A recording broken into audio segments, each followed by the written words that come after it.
Hola, buenas tardes. Nuevamente por aquí, cartas sobre el pensar.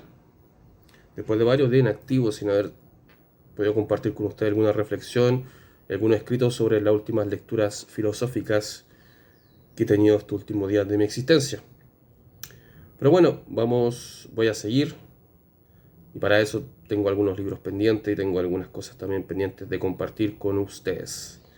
Lo primero que voy a compartir con ustedes fue un libro que adquirí hace 10 días atrás aproximadamente, que es de un escritor chileno, filósofo, que se llama Carlos Pérez Soto, que es un filósofo marxista hegeliano, que yo comencé a leerlo el año pasado, estudiando a Hegel. Él tiene un libro sobre Hegel, en donde este libro es un gran complemento para poder comprender la obra de Hegel. Sabemos que Hegel es un pensador oscuro, en términos de que no son claros cuando uno lo lee, no porque sea negativo, qué sé yo. Pero a la medida que uno va leyendo el filósofo y también va tomando ciertos cursos y a la vez también leyendo todos estos libros complementarios, uno se puede acercar al pensamiento de Hegel. Y Carlos Pérez Soto tiene una visión del marxismo, o de Marx, mejor dicho, porque aquí justamente lo que él quiere hacer es separar o refundar la visión marxista y no huir a la nostalgia del 1917, de la revolución bolchevique, ni de mayo 68, ni de Stalin, ni Mao Zedong, ni nada de eso, ni 1848 tampoco. Y es por eso que él tiene una nueva propuesta para poder desarrollar un poco este marxismo o Marx, para que las izquierdas actuales tengan realmente una forma elaborada, revolucionaria o teoría revolucionaria que se pueda ajustar a los tiempos actuales. Les voy a mostrar el libro, que es este: Por una crítica del poder burocrático, comunistas otra vez. Carlos Pérez Soto. Bueno, ¿lo vieron? Parece que no. Es un buen trabajo. Les voy a contar un poco del índice para que se hagan alguna idea, si es que ustedes después lo quieren adquirir. Bueno, habla sobre Lukács, los marxistas, Marx, nosotros, Marx y nosotros, el reformismo, qué es el marxismo, que es muy importante saber, el marxismo como expresión del mundo, el origen, la teoría de la enajenación, si el comunismo es posible, si es necesario, y todas esas cosas están acá en este libro: el capitalismo avanzado, la disciplina de la subjetividad. Y como bien sabemos, como él es hegeliano, no le interesa nuevamente recurrir a estas cosas de la nostalgia, porque en Hegel la razón es histórica. Esto quiere decir que se va desarrollando a través de un proceso dialéctico de contradicciones, siempre en una autosuperación. La conciencia se va desarrollando para la autoconciencia, ¿cierto? Pero siempre a través de un proceso dinámico. La verdad se sale a buscar, no es una cosa fija y absoluta, como postulan algunos sistemas metafísicos, como postulan algunos fundamentalismos o religiones, ¿cierto? Así que, bueno, vamos a partir. De hecho, antes, como dato, él no tiene la misma visión de Gustavo Bueno, que un filósofo español que está muy de moda, donde se ha creado un poco una alternativa de izquierda, algo hispanófila, bien eurocentrista, en donde de alguna otra manera se quiere caracterizar por la religión católica, por las monarquías y por España, ¿cierto? Como ellos se quieren ver como el centro un poco de la liberación de todos estos países sudamericanos, y donde Perezoto jamás nos nombra a los españoles, sino que más bien siempre habla de la posibilidad desde los sudamericanos, y eso le molesta bastante a esta persona, Santiago Ormesilla, que una vez él habló en un live en YouTube. Y es porque justamente todas estas personas que admiran España, toda esta cosa de la caballería que pasaron hace 6 siglos atrás, eh, no comparten la visión actual, que lo importante es mantenerse y saber qué pasa ahora, no qué pasó. O sea, importante, igual es necesario estudiarlo para poder comprenderlo y asimilarlo, pero repetirlo de 5 o 6 siglos atrás es una imbecilidad, sobre todo considerando las categorías y las formas de producción actuales, económicas, como también se ha ido desarrollando este sistema social y económico que se llama capitalismo, ¿no?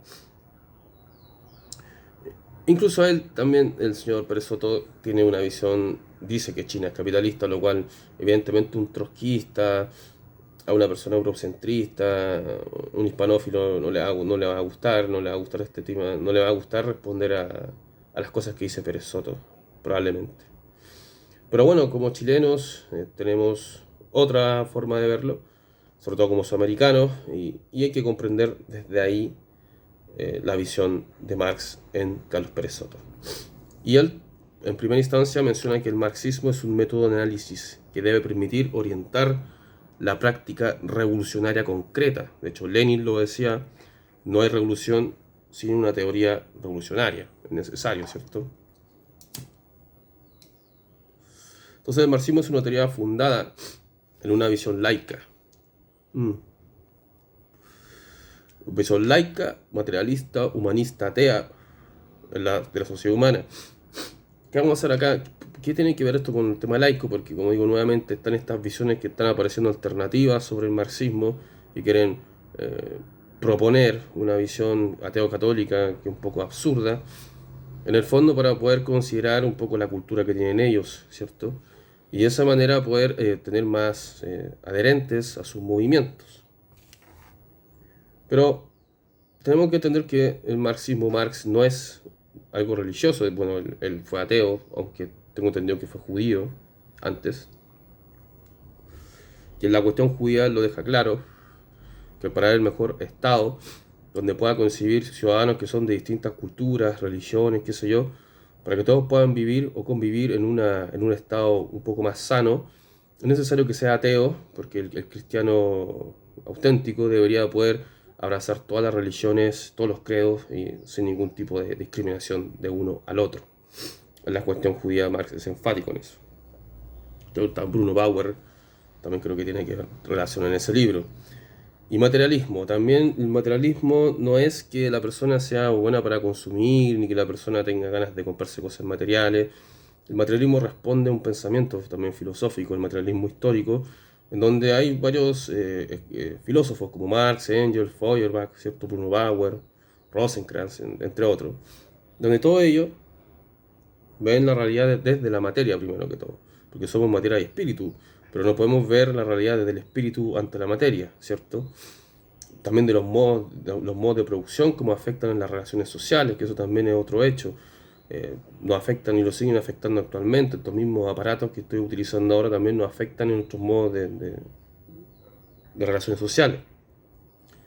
Por lo tanto, ese es el materialismo que caracterizaba a Marx. No era una persona desalmada.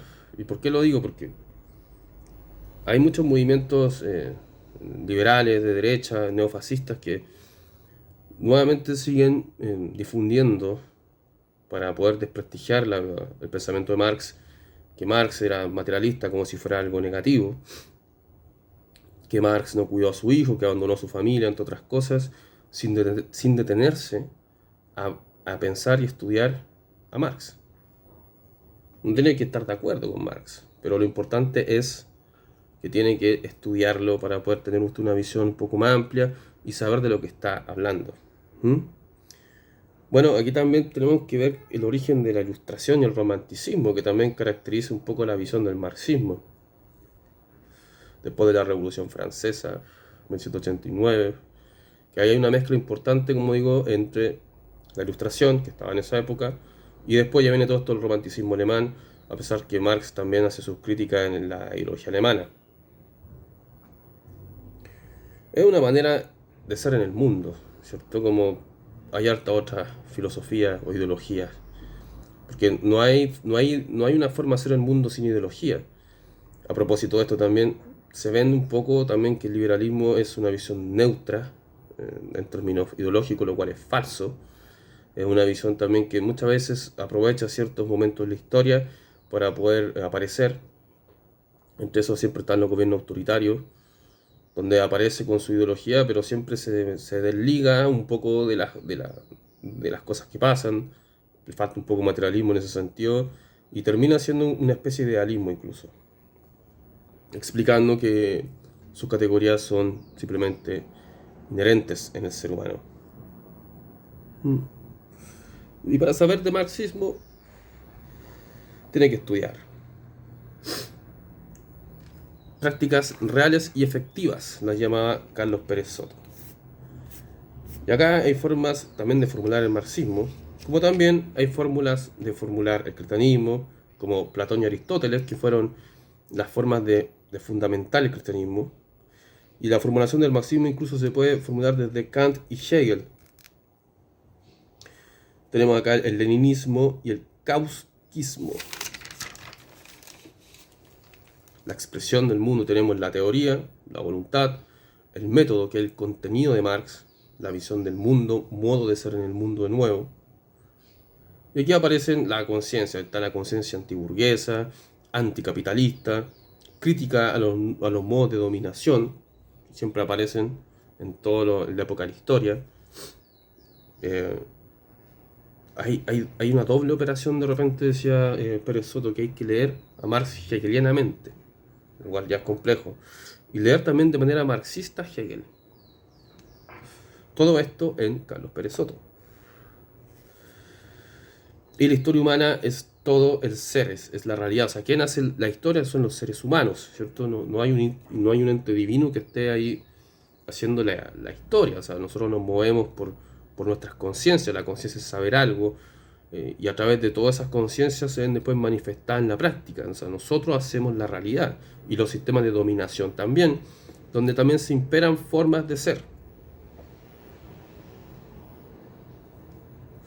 Y el origen de la realidad está en las relaciones sociales de producción, ¿cierto? Que ahí aparece la lucha de clase, aparecen los sistemas de dominación, que digo nuevamente, y todas estas cosas, los modos de producción que también determinan las relaciones sociales, que son cosas que hay que considerar muy en cuenta cuando se lee este tipo de autores.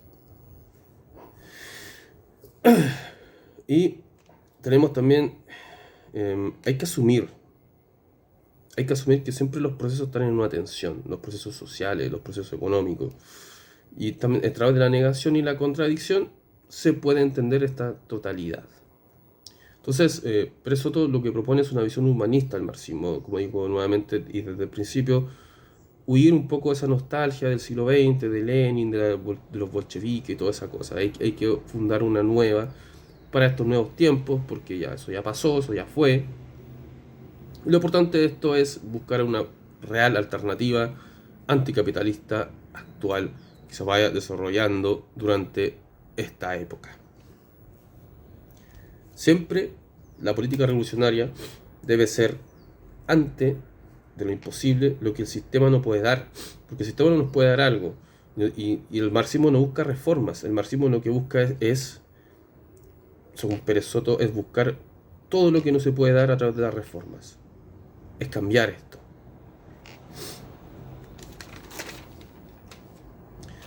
Y vamos un poco a cambiar de filósofo. Vamos a ir a Feuerbach, que tiene un libro que se llama La esencia del cristianismo, que es un libro muy interesante.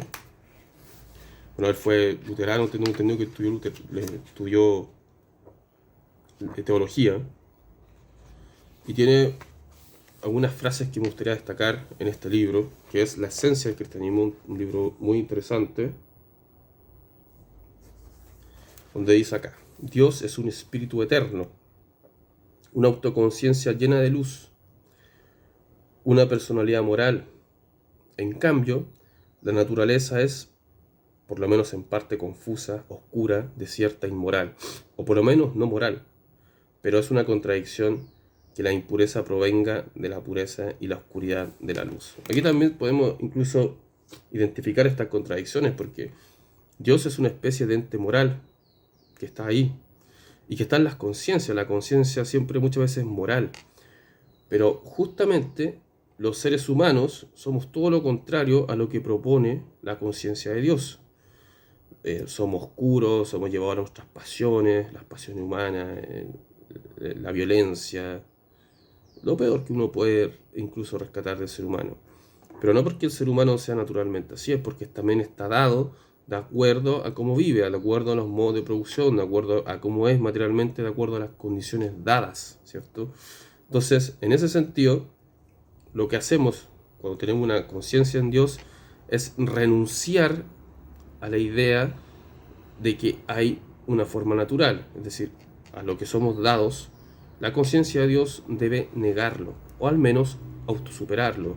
La conciencia de Dios sirve de alguna otra manera para poder regular esos comportamientos dados del ser humano, para buscar esa autosuperación entre las contradicciones que tenemos. ¿Cómo podríamos explicar la oscuridad del ser humano en ese sentido? Suponiendo que la oscuridad haya existido desde un principio, supongamos eso. Pero lo oscuro en la naturaleza es siempre lo irracional, es siempre lo material. Pero por tanto, ¿cuál sería el sentido de esta naturaleza? ¿La materia puede ser explicada desde la inteligencia? ¿O más bien es la causa, la inteligencia de la personalidad? Porque nosotros personificamos a Dios, está personificado. Y a través de esa misma causa, nosotros intentamos mejorar ese espíritu, no ese espíritu, esa oscuridad en la naturaleza. Porque la conciencia se va desarrollando desde la misma naturaleza, es decir, comprendo que mi naturaleza como ser humano es oscura y a través de esta misma naturaleza se va desarrollando ese espíritu a través de la conciencia de Dios. ¿Cómo surge esta luz? ¿Cómo surge esta expresión? Es curiosamente, este último tiempo, que conocí a algunas personas que mantienen una visión católica, cristiana, muchas veces se alejan de la doctrina. ¿Y por qué? Porque Dios es una mediación, tiene la mediación de la Iglesia Católica, los sacramentos, ¿cierto? Los mandamientos, pero esa conciencia pareciera ser que está fuera de ese ser humano, no está depositada en el interior, ¿cierto? Entonces, eso muchas veces provoca una inconsistencia entre el individuo y lo que cree, ¿cierto? Y esto muchas veces molesta a muchas personas que son fanáticos creyentes que dicen que se van a salvar por el mero hecho de creer en Dios, que se vayan al reino de Dios después de morir, entre otras cosas. Pero en su práctica, que también acá Hegel hablaba en el ser en el acto, dejan mucho que desear. No está eso manifestado en la realidad, no está manifestado en el acto del ser humano, no está en el interior. Y eso es lo que justamente acá también Feuerbach de alguna otra manera hace un desarrollo a través de esto. Aquí dice, Dios es espíritu, inteligencia y conciencia. ¿Y por qué no te conviertes en eso entonces? ¿Cuándo te vas a convertir en todos esos principios? O en todos esos principios sagrados. Que muchas veces los sujetos que creen en estas cosas no practican ningún tipo de principio, sino más bien están obligando a los otros que crean en estos principios sagrados por el logos, la razón, que ellos consideran una razón mística, una razón de luz sagrada, que se ha mantenido durante los últimos 2000 años. Y aquí muchas veces también, y acá ese Feuerbach, el místico especula sobre la esencia de la naturaleza o del hombre, con la imaginación que reflexiona sobre otro ser personal distinto de ambos. O sea que hay dos seres distintos. Se está reflexionando a través de un ser ideal que cumple ciertas normas o ciertas exigencias doctrinales ante el ser que es, el ser dado, que es un poco lo que hablaba el Heidegger, el ser que está dado, que el que está haciendo en el mundo. El ser que es. Eso decía Heidegger, no había una explicación más allá, que a la vez puede ser un poco nihilista, pero si consideramos, tomando los principios que ataca Feuerbach, podemos tener incluso muchas veces que hay una mística que está solamente en un ser idealizado, que no va más allá y tampoco lleva su doctrina al campo real, digamos, donde está el sujeto, que solamente lo piensa, pero no lo lleva al acto.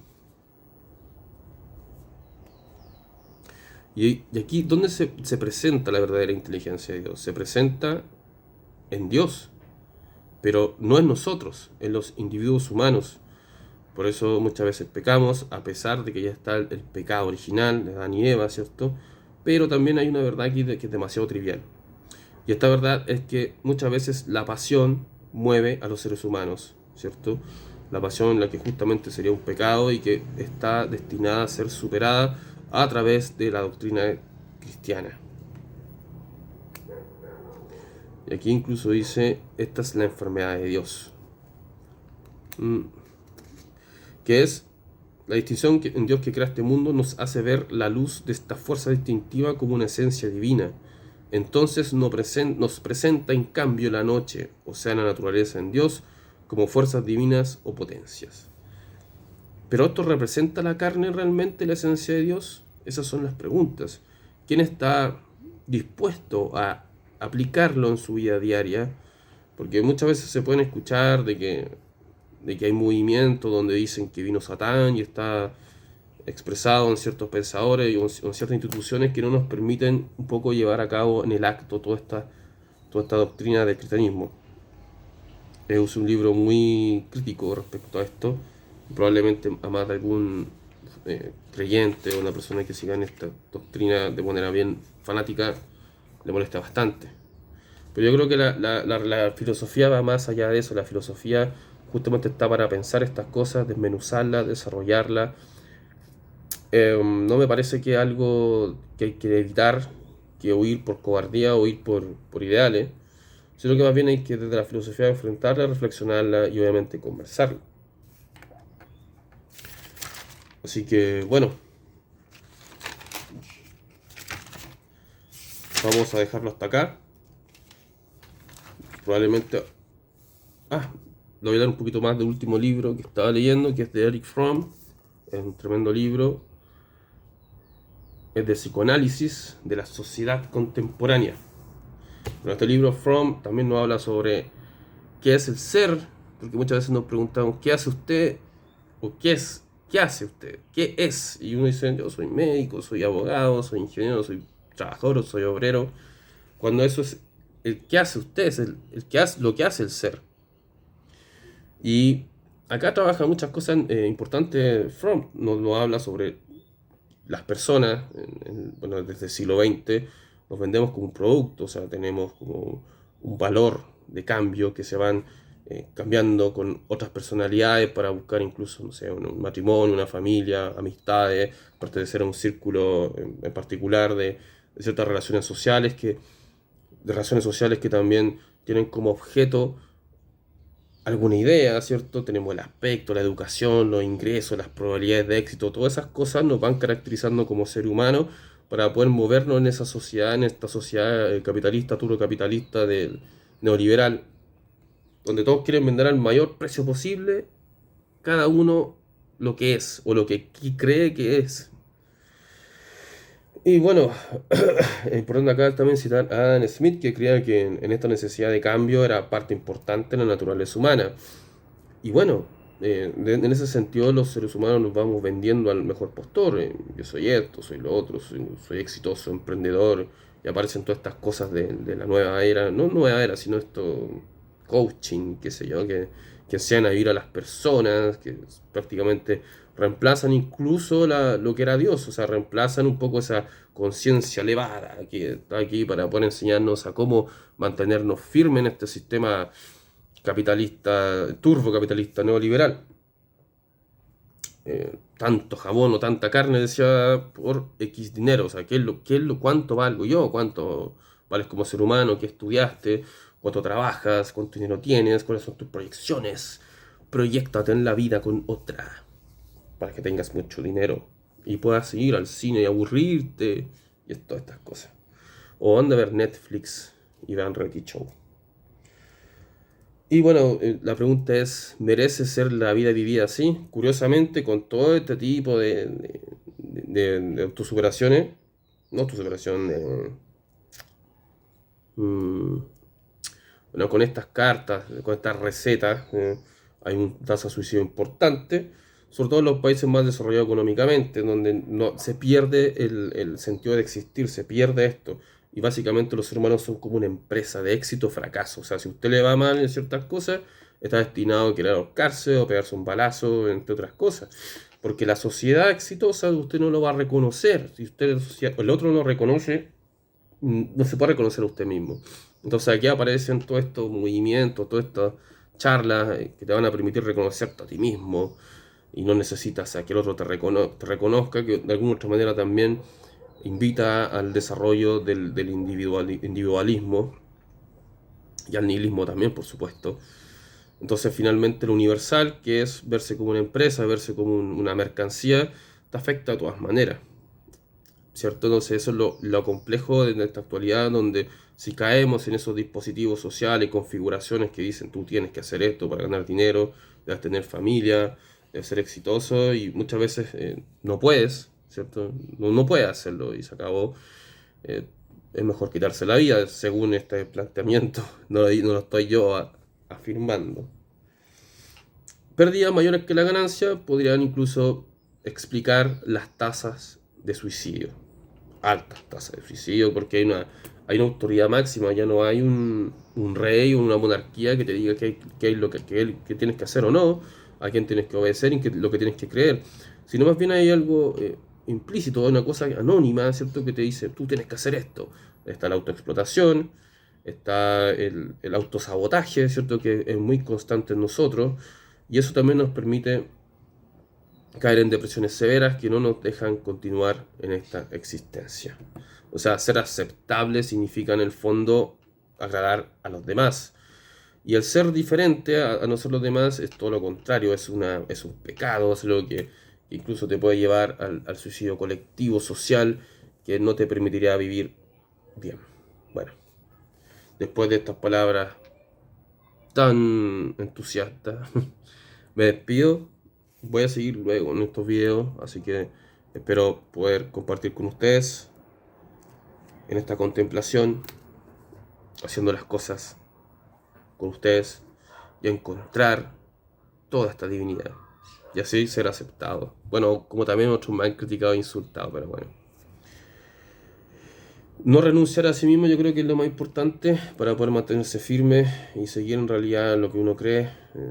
Obviamente seguirlo de manera bien estricta, ser firme con lo que uno cree, y creo que esa es la invitación, es pensar siempre y ojalá no caer en parte del rebaño, que es básicamente lo que explican las sociedades actualmente. Eso. Bien, muchas gracias por ver y que tengan muy buenos días.